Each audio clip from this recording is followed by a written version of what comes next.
The Ukrainian armed forces are actively advancing in Toretsk, reclaiming key positions. Fighting continues in the city center, and the enemy is losing control. There are reports of complete encirclement of Russian occupiers in several areas. Ukrainian forces are counterattacking along at least two of the most important sectors of the 800-mile front line of Russia's wider war on Ukraine. As recently as a few months ago, the Russians had the momentum in their three-year wider war. That's no longer the case, especially in and around the city of Toretsk in eastern Ukraine's Donetsk Oblast, the site of bitter urban fighting for much of last year, including the deliberate demolition of towering high-rises by both sides. Toretsk, or what was left of it, fell to Russian forces in early February.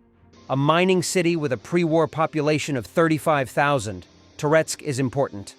It straddles high ground overlooking important supply lines threading along the Ukrainian side of the front line, which is why the Kremlin celebrated the city's fall on February 7.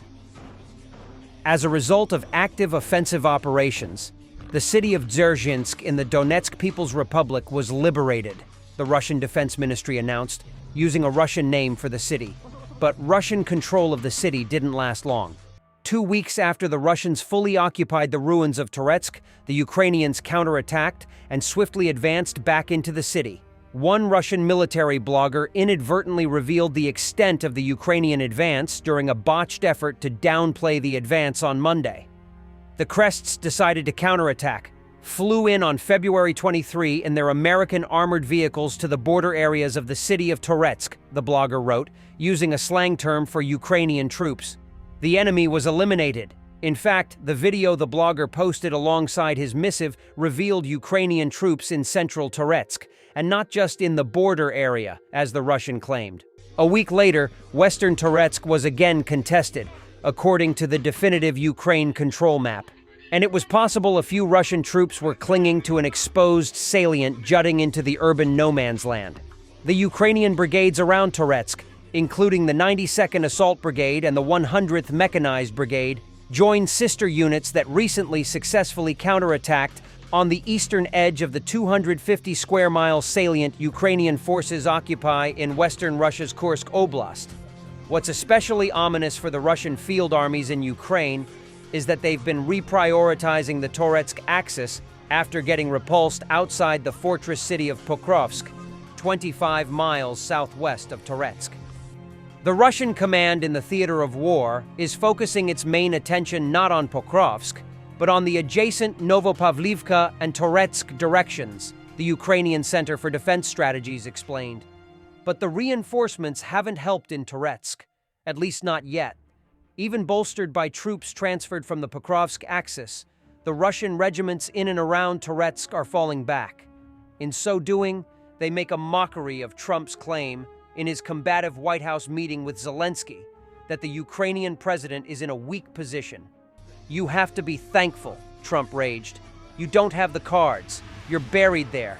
You people are dying. You're running low on soldiers. Listen, you're running low on soldiers." It's true that Ukraine has struggled to mobilize enough infantry to keep its best brigades fully manned, but it's not true that Ukrainian forces are getting buried. In fact, in recent weeks, they've advanced in at least as many sectors as they've retreated. A Russian commander ceremoniously awarded an electric scooter to his subordinate for heroism and bravery during the capture of Ukrainian territories. This is likely intended to give him an edge in escaping from Ukrainian drones, while his comrades fend off the drones with shovels.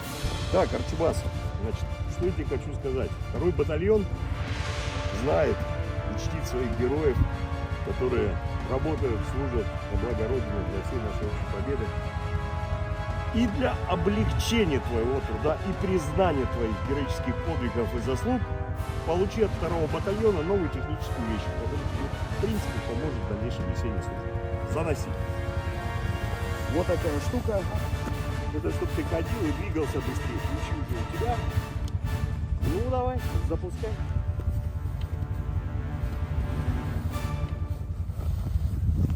И уехал вдаль. Пойдем.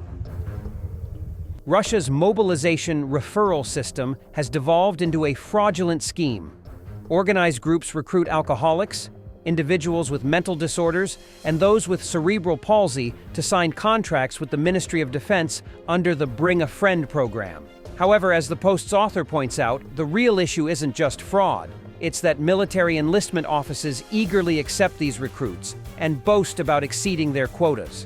Scammers are dragging alcoholics, people with cerebral palsy, and psychologically unstable individuals into signing contracts. Regions are signing contracts with them to exceed their quotas. Due to the huge payouts for signing contracts and the Bring a Friend campaign, entire fraudulent groups are operating in some regions. They gain the trust of alcoholics, antisocial individuals, and people with mental health issues, delivering them to military enlistment offices to sign contracts. Fine. Scammers will always find a loophole.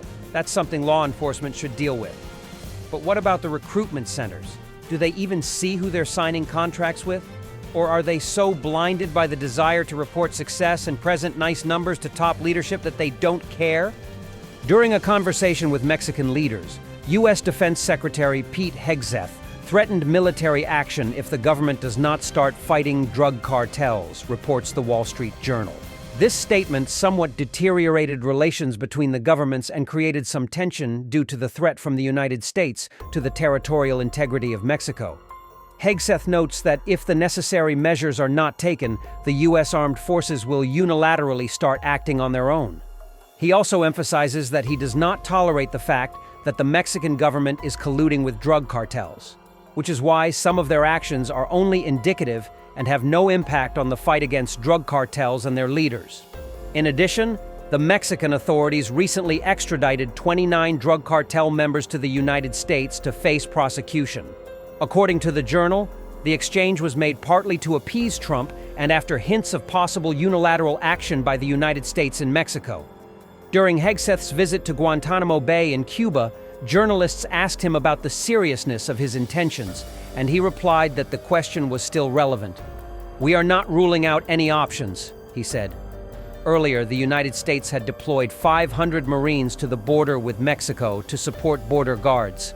Also, recently, a contingent of thousands of U.S. troops was ordered to redeploy and deploy along the border with Mexico to strengthen the protection of the southern borders. In addition, President Donald Trump, after a conversation with Mexican President Claudia Sheinbaum, announced the postponement of tariffs on Mexican imports for a month in exchange for 10,000 Mexican troops to reinforce the border. Thanks for watching, and don't forget to subscribe.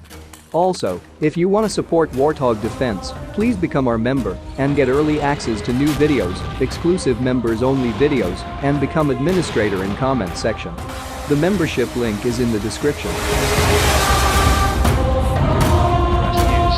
Every day. We had a guy last week at 6 rescues in 6 days. You know, he's doing the job every day.